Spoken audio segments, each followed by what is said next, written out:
Audio Jungle.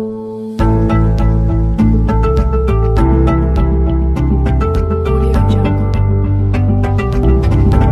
Audio Jungle. Audio Jungle.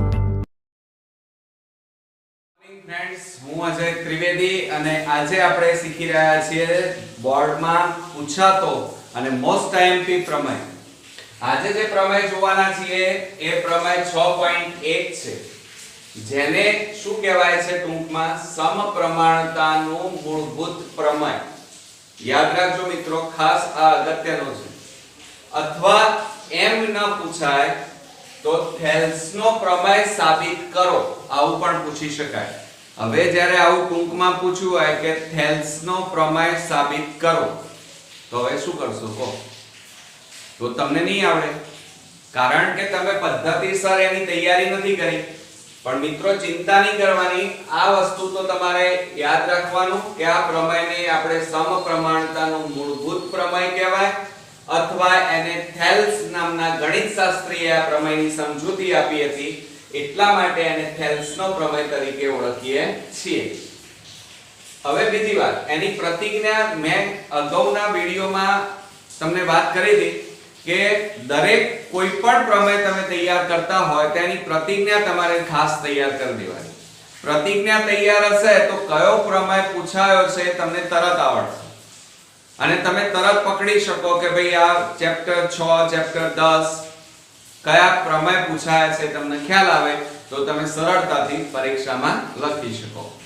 તો આપણે આજે જોઈ રહ્યા છીએ એની પ્રતિજ્ઞા જોઈ લઈએ કે જો ત્રિકોણની કોઈ એક બાજુને સમાંતર, કોઈ એક બાજુ એટલે કઈ થાય, DC લીધી છે અને એને સમાંતર કઈ છે અહીંયા DE, સમાંતર દોરેલી રેખા બાકીની બે બાજુઓને, બાકીની બે બાજુઓ એટલે AB અને આ AC, બે બાજુઓને બે ભિન્ન બિંદુઓમાં કયા કયા D અને E બિંદુમાં છેદે છે, બરોબર, છેદે તો તે બાજુઓ પર કપાતા રેખાખંડો તે બાજુઓના સમપ્રમાણમાં વિભાજન કરે છે. એટલે કે એનો મતલબ એ થાય કે આ AB માં કયા AB રેખાખંડ પર કયું બિંદુ આવેલું છે D અને AC રેખાખંડ પર કયું બિંદુ આવેલું છે E.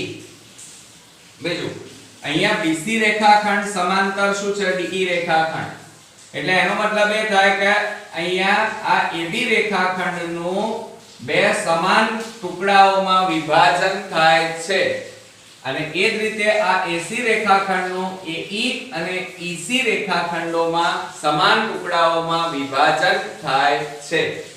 હવે એમાં પક્ષ જોઈએ કે ત્રિકોણ ABC ની બાજુ BC ને સમાંતર રેખા, આ BC ને સમાંતર કોણ છે DE, બે બાજુઓ કઈ છે, આ BC ની બે બાજુઓ કઈ AB અને AC, અનુક્રમે કઈ બિંદુ કયા બિંદુમાં D અને E બિંદુમાં છેદે છે. એટલે કે આ BC રેખાખંડ છે એને સમાંતર DE રેખાખંડ AB રેખાખંડને D માં અને AC રેખાખંડને E માં છેદે છે. એટલે બે સમાન ટુકડાઓનું આ બાજુ વિભાજન થાય છે અને એ જ રીતે આ બાજુ વિભાજન થાય છે.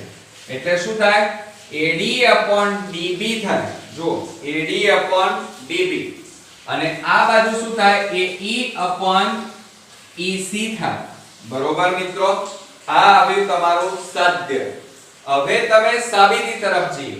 મિત્રો, મેં ગયા વિડિયોમાં પણ વાત કરી હતી કે પ્રમેય અથવા કોઈ પણ દાખલો તમે ગણતા હોય ભૂમિતિનો, ત્યારે હંમેશા કાચી આકૃતિઓ તમારી સરળતા ખાતર દોરવાની. આ પરીક્ષામાં આની કોઈ જરૂર નથી. પરીક્ષામાં તો આ જ આકૃતિ પૂછાય છે, પણ તમારી સરળતા ખાતર મેં અહીંયા બે આકૃતિઓ દોરી છે, જેના કારણે તમારે આ પ્રમેય એકદમ સરળ બની જાય. જુઓ, સાબિતીની વાત કરીએ તો BE તથા CD દોરો. હવે જુઓ, અહીંયા આ BE રેખાખંડ દોર્યો અને આ CD રેખાખંડ દોર્યો, એટલે એના કારણે શું થાય તો જુઓ DM. હવે આ DM રેખાખંડ દોરી નાખ્યો અને EN રેખાખંડ દોરી નાખ્યો. તો હવે શું થવાનું જુઓ, આ DM રેખાખંડ અને લંબ શું થાય AC રેખાખંડ, અને એ જ રીતે EN રેખાખંડ એ કોને લંબ છે AB રેખાખંડને, બરોબર. હવે શું કરવાનું? ત્રિકોણ ADE, હવે આકૃતિમાં જુઓ, ADE, ધ્યાન રાખજો કયો ત્રિકોણ લીધો? ADE, એ મેં અહીંયા દોર્યો છે, એટલો ટુકડો કાપીને અહીંયા દોર્યો. હવે એની અંદર શું થાય? તો આપણે લંબ આ દોરી નાખીએ છીએ EN, એ પણ અહીંયા દર્શાવ્યું. તો હવે શું થાય? ત્રિકોણ ADE માં આ ઉપરના ત્રિકોણની વાત કરીએ છીએ એટલે અહીંયા ધ્યાન રાખવાનું. તો 1/2 એટલે 1/2 પાયો ગુણ્યા વેધ. કાટકોણ ત્રિકોણનું ક્ષેત્રફળ બરાબર સૂત્ર છે પાયો 1/2 ગુણ્યા પાયો ગુણ્યા વેધ. તો જુઓ ADE, તો આ ADE ત્રિકોણ છે એમાં, એટલે આ એકલા ADE લખ્યું છે એટલે આનો મતલબ ક્ષેત્રફળ થાય. ADE નું ક્ષેત્રફળ બરાબર 1/2 ગુણ્યા પાયો. હવે અહીંયા પાયો કોણ છે? તો AD, અને ભેદ કોણ છે? તો EN. બરોબર. હવે આપણે બીજો ત્રિકોણ લઈએ BDE. હવે અહીંયા જુઓ આકૃતિમાં, અહીંયા જોવાનું. તો આ BDE આ ત્રિકોણ આપણે લઈ લઈએ. બરોબર. હવે એની અંદર જુઓ તો એનું ક્ષેત્રફળ શું થાય? 1/2 ગુણ્યા, જોજો આ BD, આ BD લીધા. બરોબર. હવે એને આગળ લંબાવો, આમ લંબાઈ દીધા. તો એના લંબ કોણ છે? EN. તો આપણે શું લખ્યું? EN, એટલે કે BD ગુણ્યા EN, પાયો ગુણ્યા વેધ. આ પાયો છે અને એને લાંબો કરો તો આ વેધ આગળ આવી જાય છે એટલે EN. હવે બીજો ત્રિકોણ લઈએ ADE નું ક્ષેત્રફળ. હવે આકૃતિમાં જુઓ ADE, પણ એમાં લંબ આપણે DM લઈ લઈએ અને એ આકૃતિ મેં અહીંયા બાજુમાં દોરી છે. તો હવે કયો ત્રિકોણ છે? તો AED લખાય અથવા ADE પણ લખાય. બરોબર. ADE નું આ જો આગળ ત્રિકોણ કે એવું કશું આપ્યું નથી એટલે એનું ક્ષેત્રફળ બોલાય. ADE નું ક્ષેત્રફળ બરાબર 1/2 ગુણ્યા પાયો. હવે જુઓ આ શું કહેવાય? એનો પાયો. અને આ શું કહેવાય? એનો વેધ કહેવાય, એટલે DM. બરોબર. હવે આપણે હમણાં હાલ આ ત્રિકોણ લીધો તો હવે આ બાજુનો ત્રિકોણ લઈએ. કયો? જુઓ CED, આ ત્રિકોણ લઈ લઈએ આપણે, આ ત્રિકોણ. તો એનું ક્ષેત્રફળ બરાબર શું થાય? 1/2 ગુણ્યા પાયો. પાયો કયો લેવાનો? અહીંયા EC, અને એને લાંબો કરો આગળ તો વેધ કયો આવશે? DM. આવી ગયો? ખ્યાલ આવી ગયો ને? હવે કારણ કે કાચી આકૃતિઓ મેં અલગ પાડી દીધી એટલે તમને સમજવામાં સરળતા પડી ગઈ. હવે શું કરી નાખીએ? જુઓ આ બંનેને એકબીજાના છેદમાં લખી કાઢીએ. ADE/BDE, અને એના જે પરિણામો આવ્યા એ ઉપર નીચે છેદમાં લખી કાઢીએ. તો શું થશે? જુઓ આ 1/2 ઉડી જાય, આ EN સરખા છે એટલે એ ઉડી જશે. તો હવે વધ્યા કેટલા? AD/DB. તો અહીંયા શું લખ્યું? AD/DB, પરિણામ નંબર 1. હવે એ AD/DB એટલે શું? જજો અહીંયા AD/DB એટલે બે સરખા ભાગોમાં વહેંચાય છે, વિભાજન થાય છે. હવે એ રીતે આ બંને લઈ લો. ચલો કે ADE/DEC બરાબર એમની કિંમતો અંશ અને છેદમાં લખી કાઢો. તો જુઓ આ બંને સરખા છે એટલે આ બંને ઉડી જાય, આ DM ઉડી જાય. તો વધ્યા કેટલા? AE/EC વધ્યા, એને પરિણામ નંબર 2 આપીએ. પરિણામ નંબર 2 આપ્યું તો એ જુઓ AE/EC એટલે બે સરખા ભાગોમાં એ વહેંચાઈ ગયા, એટલે કે આનું વિભાજન થયું એમ કહેવાય. હવે શું થાય છે? ત્રિકોણ BDE. હવે જુઓ અહીંયા આ BDE આ ત્રિકોણ અને ત્રિકોણ DEC. આ DEC એટલે કયો થશે? આ સામેનો DEC આ ત્રિકોણ. બરોબર. એ એક જ પાયો. આમાં આ બંને ત્રિકોણોમાં પાયો કયો છે? DE છે.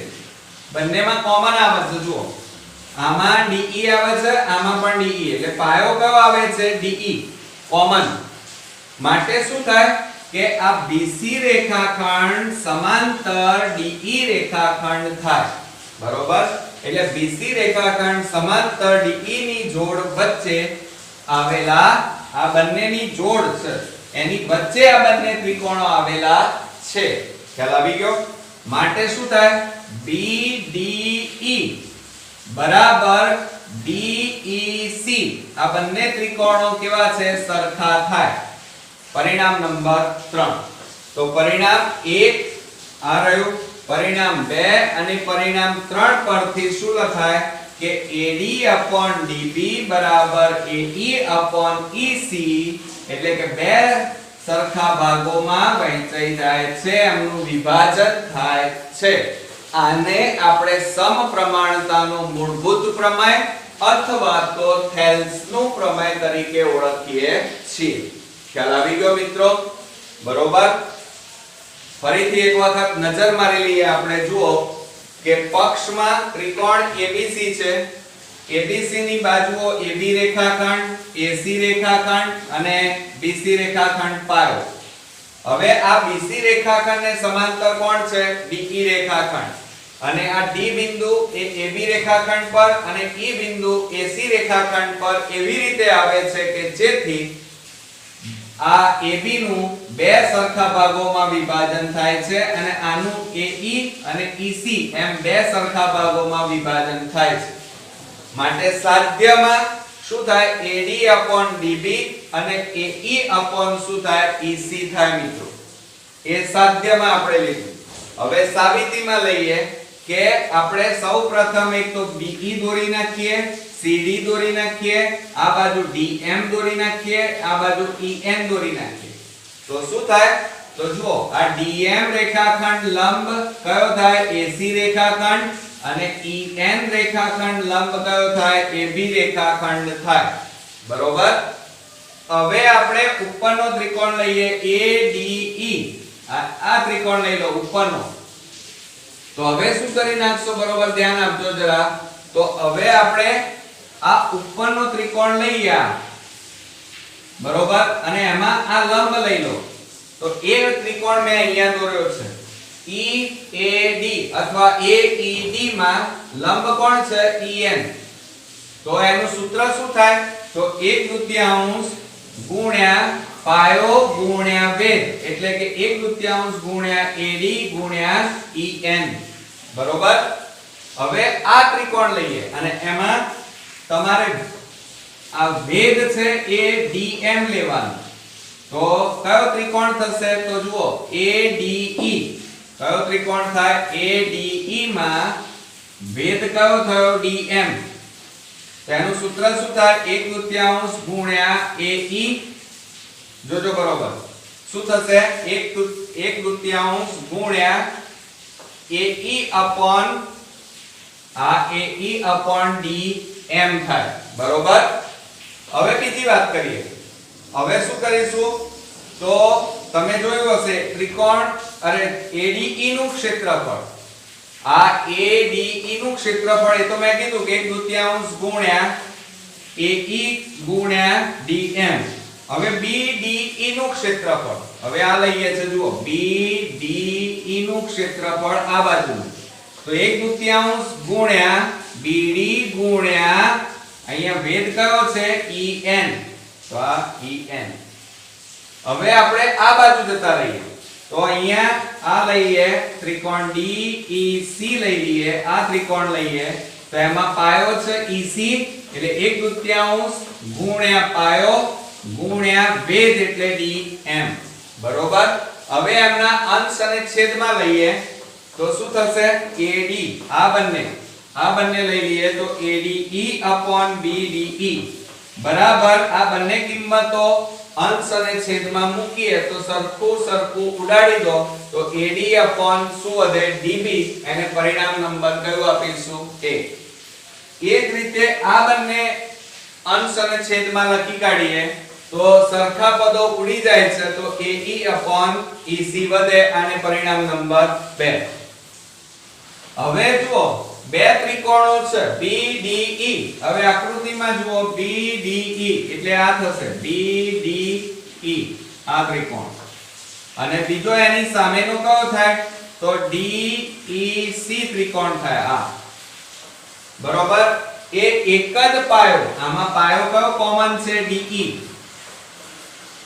કોમન છે માટે આ BC રેખાખંડ સમાંતર કયો થાય DE રેખાખંડ થાય અને આ બંને ત્રિકોણો આ બંને જોડની વચ્ચે આવેલા છે માટે શું થાય આ બંનેનું ક્ષેત્રફળ સમાન થાય એટલે કે BDE બરાબર DEC બરોબર એને પરિણામ નંબર કયો આપીએ 3 માટે પરિણામ 1 2 અને 3 પરથી શું થશે AD/DB અને AE/EC થશે બરોબર મિત્રો તો આ તમારું પરિણામ જે સાબિત કરવાનું હતું એ અહીંયા તમારું આવી ગયું છે આને પરિણામ નંબર 3 આપવાનું આને પરિણામ નંબર 2 પરિણામ 1 બરોબર મિત્રો હવે આ થેલ્સનો પ્રમેય જો પરીક્ષામાં પૂછાશે તો તમે ચોક્કસથી તમે લખી શકશો બરોબર મિત્રો તો નેક્સ્ટ વિડિયોમાં નવા પ્રમેય સાથે ફરી મળીએ ગુડ નાઈટ મિત્રો